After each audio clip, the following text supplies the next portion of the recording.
come here. There we go. Oh, that's a good one. That's a nice fatty right there.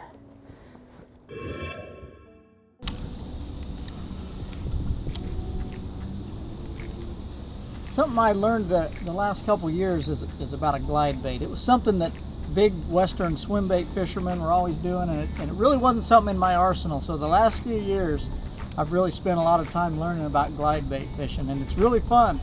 The problem is it's super addicting. Just like traditional swim bait fishing, you're gonna catch them really good, or you're really gonna get burned, and it's so hard to not get addicted. So one of the things about it, a lot of times I like fishing big hard cover, like whether it be walls or docks or something like that, and those seem to be where you've got a little bit of visibility, where they can see that bait out there just a little bit.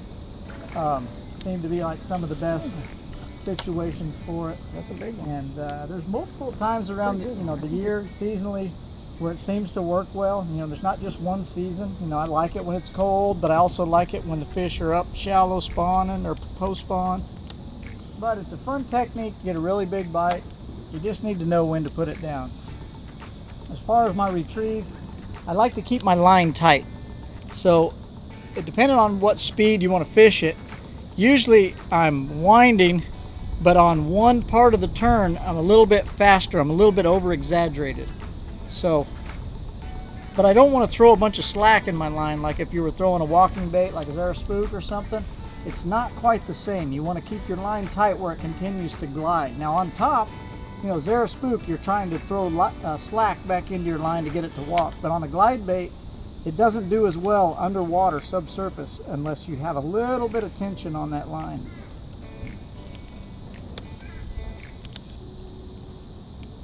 Most of the time that I'm fishing a glide bait, I'm fishing for really big fish. And so typically I've got a pretty sizable swim bait rod. This one's the Recon Elite from Phoenix, the 804. Basically, it has a soft enough tip to take in the treble hooks, like a crankbait or a topwater jerkbait type setup, but it's still got enough body to be able to throw a big bait, be accurate, and handle a big fish. So I don't want something that's got a whole bunch of give through the whole rod like a crankbait rod, because I can't be as specific.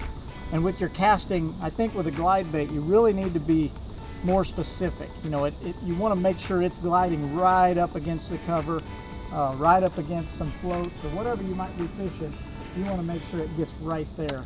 So those are just some things that I do with the glide bait, and I'm still learning a lot about it. But let me tell you, you can catch some really big ones at certain times on it, and it's a fun way to do it.